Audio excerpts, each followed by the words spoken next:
이번 주 암송 구절 시작.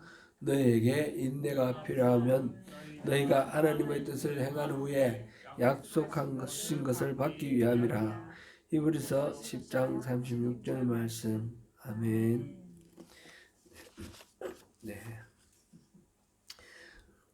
함께 은혜라는 말씀은 룻기 4장 1절부터 12절까지 말씀입니다. 룻기 4장 1절부터 12절까지 말씀 함께 보시겠습니다. 룻기 4장 1절부터 12절까지 말씀 교독하시겠습니다. 제가 한 절 읽고 여러분들 한 절 읽으시고 이렇게 교독하겠습니다. 보아스가 성문으로 올라가서 거기 앉아 있더니 마침 보아스가 말하던 기업 물을 자가 지나가는지라. 보아스가 그에게 이르되 아무개여 이리로 와서 앉으라 하니 그가 와서 앉으매 보아스가 그 성 장로 10명을 청하여 이르되 당신들은 여기 앉으라 하니 그들이 앉으되 보아스가 그 기업 물을 자에게 이르되 모압 지방에서 돌아온 나오미가 우리 형제 엘리멜렉의 소유주를 팔려 하므로 내가 여기 앉은 이들과 내 백성의 장로들 앞에서 그것을 사라고 내게 말하여 알게 하려 하였노라. 만일 내가 물으려면 물으려니와 만일 내가 물으지 아니하려거든 내게 구하라 받게 하라. 내 다음은 나요. 그에는 물을 자가 없느니라 하니 그가 이르되 내가 물으리라 하는지라. 보아스가 이르되 내가 나오미의 손에서 그 밭을 사는 날에 곧 죽은 자의 아내 모압 여인 룻에게서 사서 그 죽은 자의 기업을 그의 이름으로 세워야 할지니라 하니 그 기업 물을 자가 이르되 나는 내 기업에 손해가 있을까 하여 나를 위하여 부르지 못하노니 내가 물을 것은 내가 물으라 하는 나는 물으지 못하겠노라 한지라. 옛적 이스라엘 중에는 모든 것을 모르거나 교환하는 일을 확정하기 위하여 사람이 그의 신을 벗어 그의 이웃에게 주더니 이것이 이스라엘 중에 증명하는 전례가 된지라. 이에 그 기업 물을 자가 보아스에게 이르되 내가 너를 위하여 사라 하고 그의 신을 벗는지라.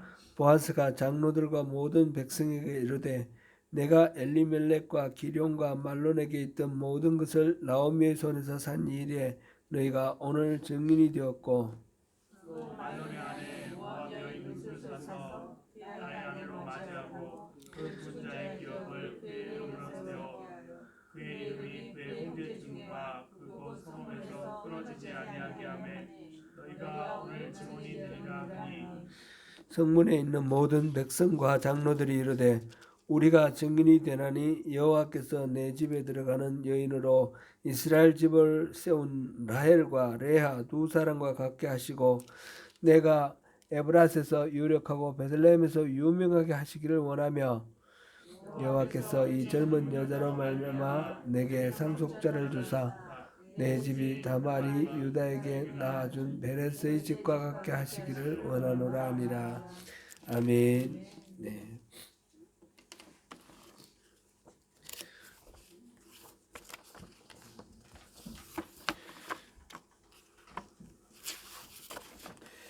룻기 이제 4장입니다. 오늘 본문은 두 남자를 중심으로 이야기가 진행됩니다. 한 남자는 보아스이고 한 남자는 엘리멜렉의 가까운 친족입니다. 보아스보다도 더 가까운 친족입니다. 특별히 이 두 남자가 대조를 이루고 있는데 이러한 대조는 기업 모르는 자로서 자신의 책임을 다하는 보아스와 그 책임을 다하지 않는 그 사람 아무개라고 여기서 기록했는데 그 사람 이 두 사람의 모습을 통해서 우리가 하나님이 하시는 일 하나님의 역사에 동참하기 위해서 어떻게 하면 좋을까 함께 생각해 보면 좋겠습니다. 오늘 본문은 보아스가 성문으로 올라가는 것에서부터 시작됩니다. 그 앞에서 보아스가 룻에게 가만히 있으라 그리고 자기가 할 일을 다 하겠다고 했습니다. 그래서 이제는 보아스가 해결할 일들을 해결하면 이제 되는 것입니다. 그래서 성문에 있었는데 마침내 이 친족 가까운 이 친족이 그곳을 지나갔습니다. 여기서도 때마침 이런 거죠. 마침이라는 말이 나왔는데 마침 앞에서도 우연이라는 말하고 마침이라는 말이 나와서 하나님께서 우연을 가장해서 필연적으로 일을 이끌어 가시는 그 장면을 보여주셨는데 마침 그 사람이 지나가게 해주셨고 그 사람을 부르고 그 다음에 장로 10명을 불러서 이 기업 물을 일에 대해서 정리를 하려고 합니다. 보아스가 그 가까운 친족에게 공개적인 자리에서 정인이 있는 자리에서 물어봅니다. 당신이 그 나오미가 우리 형제 엘리멜렉의 소유주를 팔려함으로 내가 여기 앉은 이들과 백성 앞에서 장로들 앞에서 그 기업을 물을지 그러지 않을지 얘기하라. 그래서 그 사람이 자기가 모르겠다 그렇게 말을 했습니다. 여기서 우리가 한번 좀 정리를 해봐야 될 것이 있습니다. 계속해서 3절에 보니까 나오미가 우리 형제 엘리멜렉의 소유주를 팔려한다 이렇게 되어 있고요. 그 다음에 5절에 보니까 보아스가 이르되 내가 나오미의 손에서 그 밭을 사는 날에 밭을 산다 이렇게 되어 있습니다. 그죠?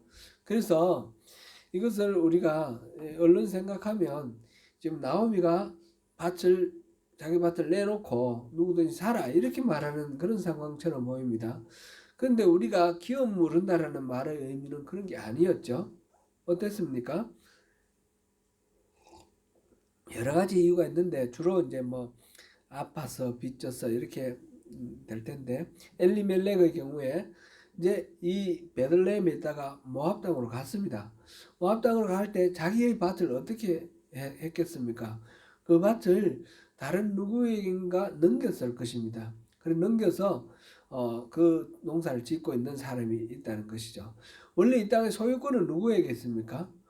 모든 땅은 하나님의 것이에요. 그러니까 땅에 농사를 짓는 사람은 소유권을 가지고 있는 것이 아니라 사용권을 갖고 있습니다. 그래서 엘리멜렉이 자기가 분배받은 땅을 다른 사람에게 넘기고 갔다가 이제 다 죽었고 나오미와 룻이 돌아와서 이 땅은 다른 사람이 농사 짓고 있지만 그 원래 권리는 누구에게 있습니까? 나오미에게 있는 것입니다. 나오미가 그런데 이 사용권을 물려주고 갈 때 돈을 뭐 받고 갔겠죠. 그러니까 값을 지불해야지 이거를 다시 살 수 있습니다. 이런 것을 물은다라고 했죠. 팔았다가 다시 물리는 거 우리가 일반적으로 사용하는 물은다라는 말 같은 말입니다. 그래서 이 나오미가 이 땅을 자기 스스로는 물을 능력이 없는데 그럴 때 가까운 친족이 대신해서 그 땅을 사서 나오미에게 주면 나오미가 그것을 통해서 살게 되는 것이죠. 그래서 이 기업을 물을 이 책임을 가까운 친족에게 주었습니다. 이 이상이 레위기 25장에 있는데 우리 한번 찾아보겠습니다. 레위기 25장 찾아보겠습니다. 23절부터 28절까지 같이 읽어봅니다. 레위기 25장 23절부터 28절까지 함께 읽습니다. 시작. 토지를 영구히 팔지 말 것은 토지는 다 내 것임이니라. 너희는 거류민이요 동거하는 자로서 나와 함께 있느니라. 너희 기업의 온 땅에서 그 토지 무르기를 허락할지니 만일 내 형제가 가난하여 그의 기업 중에서 얼마를 팔았으면 그에게 가까운 기업 물을 자가 와서 그의 형제가 판 것을 물을 것이요 만일 그것을 물을 사람이 없고 자기가 부유하게 되어 물을 힘이 있으면 그 판 횟수를 계수하여 그 남은 값을 산 자에게 주고 자기의 소유주로 돌릴 것이니라. 그러나 자기가 물을 힘이 없으면 그 판 것이 흰년에 이르기까지 산 자의 손에 있다가 흰년에 이르러 돌아올지니 그것이 곧 그의 기업으로 돌아갈 것이니라. 아멘. 이런 율법으로 정해진 규칙은 이런 것입니다. 땅을 가나안 땅을 정복하고 각 지파별로 나누고 그다음에 각 가문별로 나누고 각 집안별로 다 나눴습니다. 그리고 나눴기 때문에 분배받은 땅은 주인은 하나님이시고 이 땅은 절대로 이거는 다른 사람에게 팔 수가 없습니다.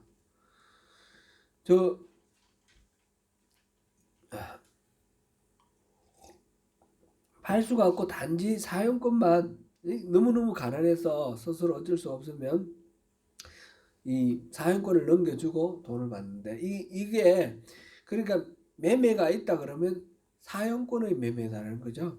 예를 들어서 이 땅이 흰년까지가 몇 년이죠? 50년 아닙니까?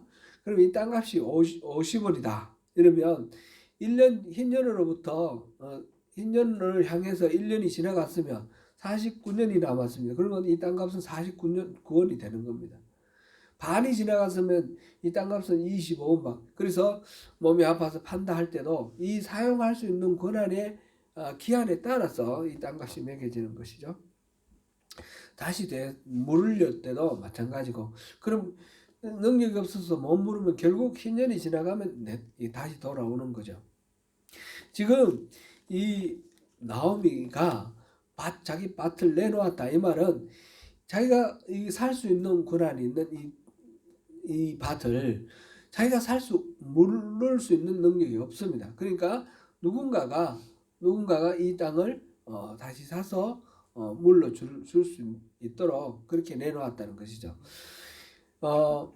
그 땅을 지금 농사 짓고 있는 사람에게 권한이 있는 것이 아니라 이 땅을 사는 사람에게 권한이 있는 것입니다.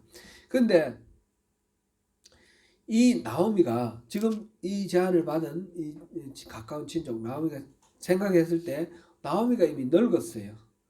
늙었으니까 이 땅을 자기가 사서 나오미를 주면 나오미 죽으면 땅은 누구 것이 되죠? 자기가 이제 그 권한을 사용할 수 있겠죠. 그러니까 이 땅값을 지불하는 것이 단순히 손해가 아니라 자기가 그 땅을 차지할 수 있는 것이니까 좋다 내가 하겠다 그랬는데 지금 보아스가 하는 말이 그러면 그 룻까지도 책임을 져야 된다.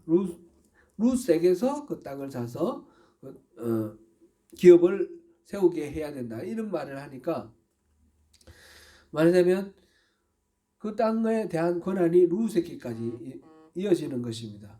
그럼 나오미가 죽어도 룻은 아직 젊으니까 이 땅의 소유를 자기가 완전히 할 수가 없는 것이죠. 그러니까 계산해 보니까 이거 별로 이익 남는 장사가 아닌 것 같다. 그래서 포기를 한 것입니다. 이 보아스가 바로 그것을 이제 주시시키면서 룻까지 책임질 수 있느냐 없느냐 그것을 물어본 것이죠. 이렇게 해서 이 다른 친족 이 사람은 이제 자기가 책임을 지지 않겠다 그러는데 여기서 룻에게 기업을 물려줘서 룻이 그대로 살 수 있도록 그렇게 하는데 머무르지 않고 지금 이야기하는 바가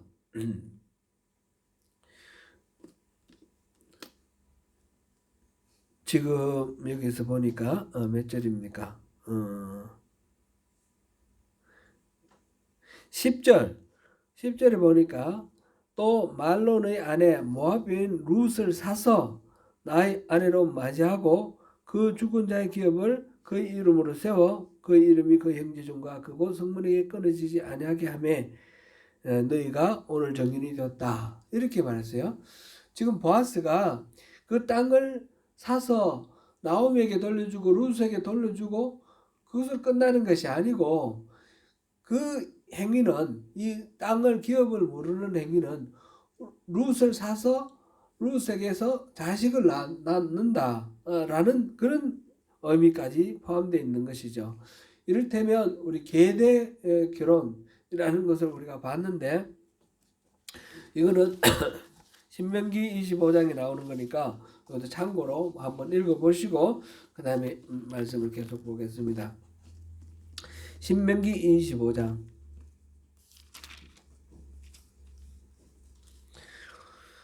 5절부터 6절까지만 보겠습니다. 신명기 25장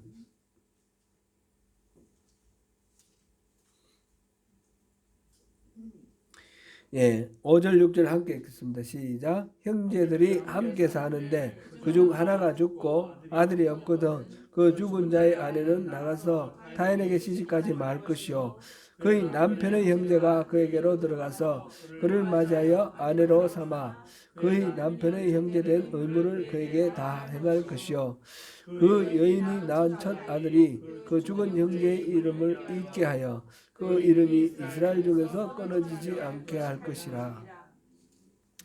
아멘. 여기서는 그러니까 형제가 있는데 자식 없이 죽으면 그 동생이 그 형수와 동침해서 형의 자손을 낳아줘야 된다는 거죠. 이게 이제 계대 결혼의 그 율법입니다. 근데 여기서 보면 여기는 어디까지나 형제죠. 형제. 친족에까지 이렇게 적용되는 그런 율법은 아닙니다. 형제는 의무이고 그다음에 이 친족은 의무는 아니다라는 것을 볼 수 있습니다. 지금 이 룻기가 기록된 룻기의 상황, 룻이 지금 처한 이 상황은 시대로 보면 어느 시대입니까? 사사시대라고 그랬습니다. 그죠?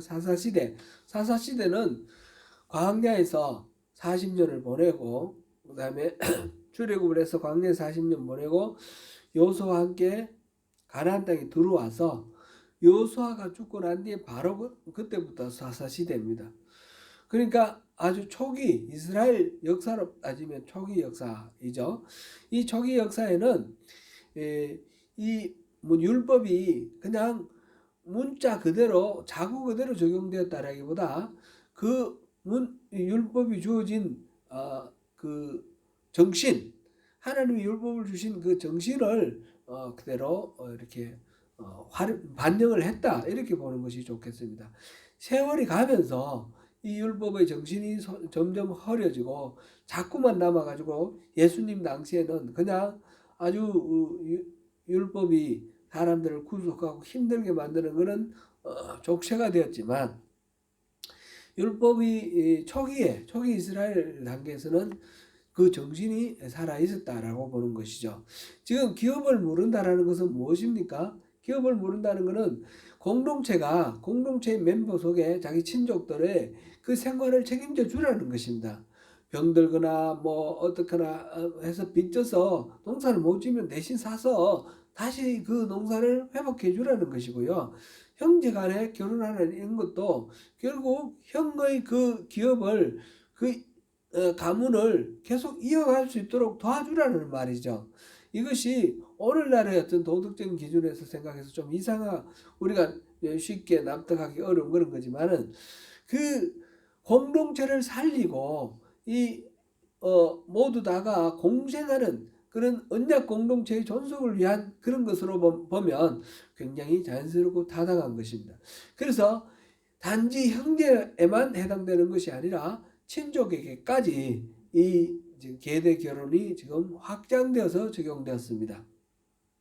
그래서 기업을 무르는과 동시에 기업 무르는 이 원리와 동시에 계대 결혼을까지도 이렇게 적용이 되어서 땅을 되사줌과 동시에 그 가문을 대를 이어서 살릴 수 있도록 말하자면 룻과 결혼해서 룻을 아내로 삼아서 가정을 이룰 수 있도록 그렇게까지 지금 생각이 발전되어 있습니다. 여기에서 다시 본문을 들어가면 기업 물을 것을 제한받은 그 사람을 지금 이 보아스가 아무개여 이렇게 부르는데 아무개여 이렇게 부르지는 않았었겠죠. 원래 이름이 있었겠죠. 그런데 기록을 아무개여 하는 것은 그 사람은 이름을 남길 만한 그런 의미가 없으니까 아무개여. 어쩌면 보호해줄 마음도 있을 것이고 어쩌면 뭐 이렇게 존중하지 않고자 하는 마음도 있을 것이고 어쨌든 이름이 밝혀질 만한 그런 처지는 아니었습니다. 그래서 아무개여 해서 그 사람에게 이 기업물을 책임이지만 그 책임은 돈을 주고 사줘야 된다는 책임이지만 그거는 가까운 친척부터 누릴 수 있는 책임입니다. 그래서 책임이면서 권리인 것입니다. 그죠? 이 책임과 권리를 제안을 했고 처음에는 그것을 받아들이려고 하다가 나중에는 그것을 거절을 했습니다. 그 이유가 뭡니까? 뭐 때문에 처음에는 하겠다 했다가 나중에 하지 않겠다 한 그 이유를 여기서 말을 했습니다. 본인이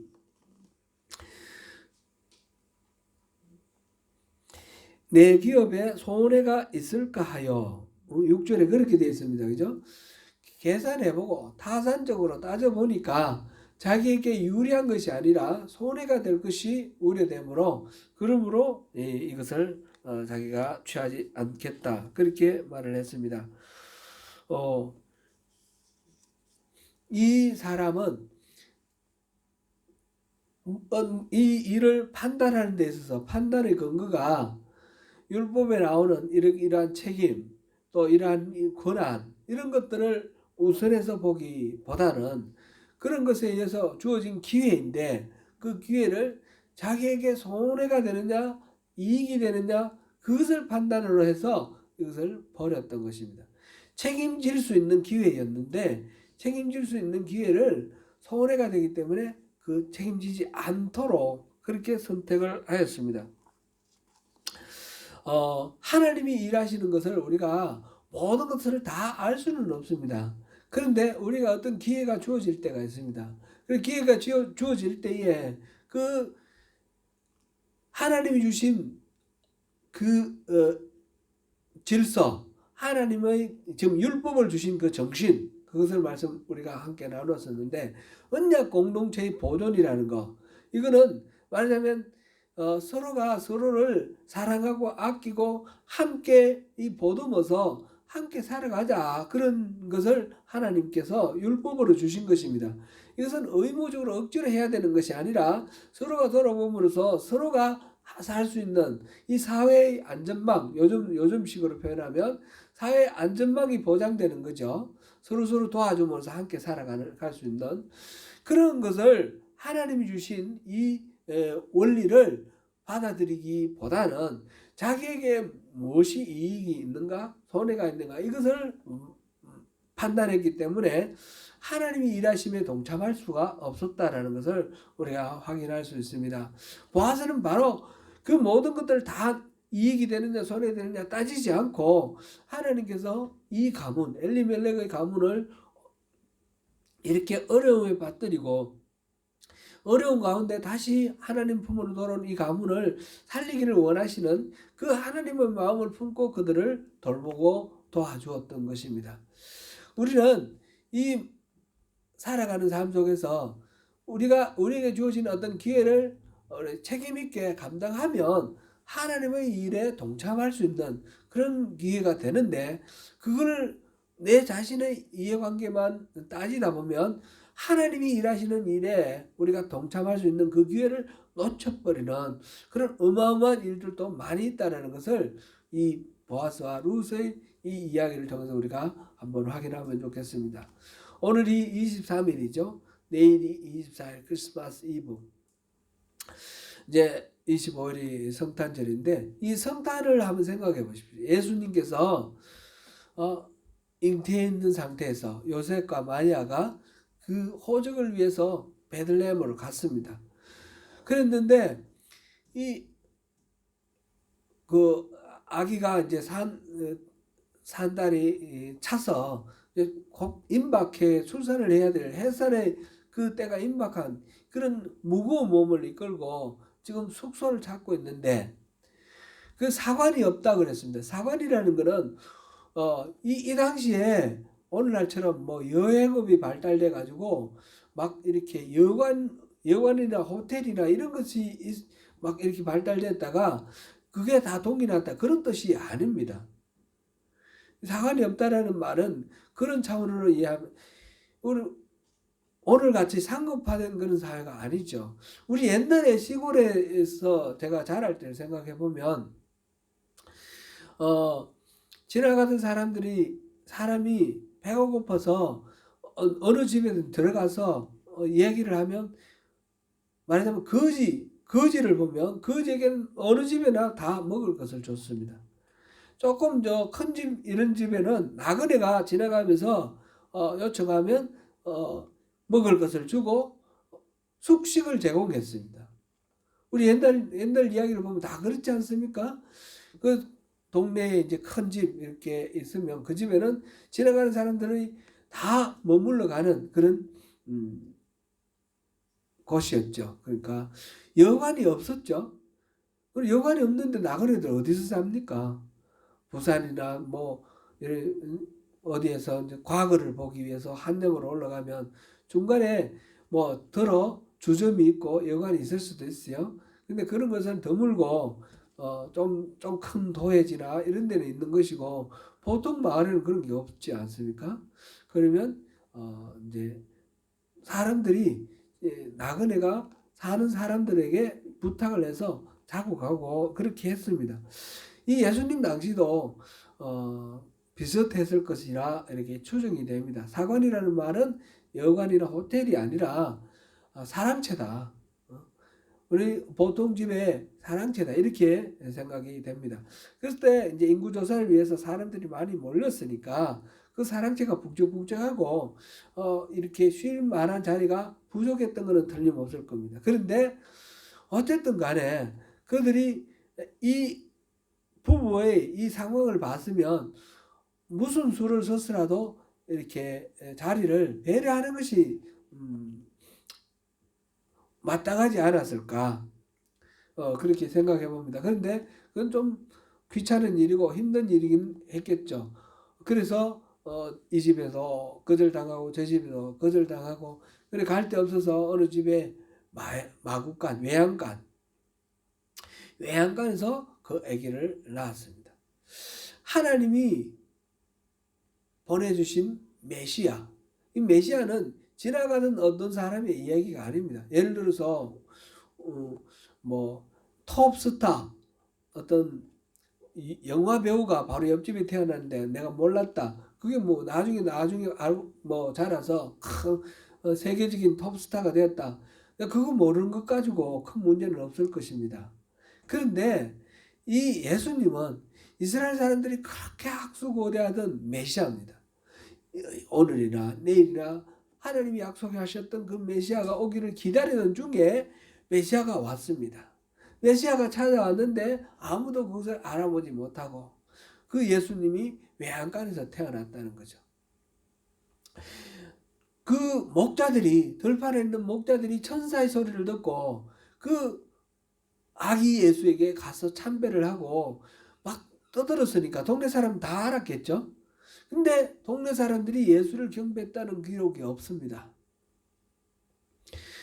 우리에게 하나님께서 어떤 기회를 주실 때 다른 누구에게도 허락하지 않는 엄청난 그런 기회를 주실 때 메시아를 만날 수 있는 그런 기회를 주실 때 우리가 우리의 어떤 편안함이나 우리의 이해관계 이것 때문에 그런 것들을 마다하고 물리쳐버리고 하나님이 일하시는 것을 경험하고 함께 누릴 수 있는 그런 특권을 놓쳐버릴 수 있는 그런 일들이 얼마든지 있을 수 있다는 것을 우리가 생각할 수 있습니다. 예수님이 메시아가 오실 때 하나님이 일하시는 그것을 목격하고 그 은혜를 누릴 수 있는 그 기회를 그 사람들은 귀찮아서 또는 뭐 여러 가지 이유로 이해관계에 따라서 이렇게 멀리 해버렸다라는 것을 볼 수 있습니다. 오늘 이제 성탄절이 가까워서니까 그 이야기를 그렇게 적용을 해보는 것이고 그 외에도 우리가 얼마나 그런 기회들이 많은지 모르겠습니다. 손 대접하기를 게을리하지 말라고 그랬습니다. 우리 부지 중에 예수님을 만날 수도 있다 그랬습니다. 야고보서에 그런 말씀하셨나요? 제가 아는 어떤 집사님이 그런 간증을 하셨어요. 이제 비즈니스를 하시는데 어느 날 손님이 오신 거예요. 손님이 오셨는데 성심성의껏 그 손님을 대접을 했습니다. 그런데 손님이 보니까 노숙자 차림이라고 그랬어요. 노숙자 차림이었는데 하여튼 성심성의껏 이렇게 대접을 하고 그랬는데 이제 이분이 나가고 난 뒤에 금방 문 열고 나갔는데 안 보이더라는 거예요. 금방 사라졌어요. 이거는 어디 걸어서 지나가서 없어진 그런 정도의 것이 아니고 금방 나갔는데 금방 문을 열고 나갔을 때 없어졌다는 거죠. 그래가 무슨 일인가 그러게 했는데 꿈에 예수님이 나타나셨다고 그렇게 얘기를 했어요. 예수님이 고마웠다고. 근데 항상 그래서 그 일이 있은 후에 누구를 만나든지 항상 성심성의껏 이렇게 대접을 하는 그런 삶을 산다. 그런 이야기를 간증을 들었습니다. 그렇지 않겠습니까? 주님이 우리에게 나타나실 때 나는 메시아야 이렇게 머리에 이렇게 문자를 간판을 이렇게 달고 나타나시는 것이 아닐 것입니다. 어떤 모습으로 나타나실지 우리가 알 수가 없는 것이고 그래서 우리가 지극히 작은 자에게 베푸는 것이 곧 나에게 베푸는 것이다 라고 말씀하신 주님의 그 말씀을 기억하면서 누구를 대하든지 누구를 만나든지 성심성의껏 주님을 대하듯이 그렇게 대할 때에 바로 하나님의 일하심에 우리가 동참하는 동력자가 되지 않겠습니까? 이 보아스가 이 룻과 이 나오미를 그렇게 대함으로써 다윗 왕의 그 왕가의 조상이 되었습니다. 이스라엘의 왕가의 조상이 되었고 결국은 예수 그리스도가 나오는 그 예수님의 족보에 중요한 이정표를 세웠습니다. 오늘 우리에게 주어지는 어떤 상황 속에서 우리가 책임져야 할 그런 기회에 책임을 짐으로써 하나님과 동력하는 놀라운 특권을 누리시는 저와 여러분이 되시기를 축원합니다. 기도하겠습니다. 은혜로우신 하나님, 이 보아스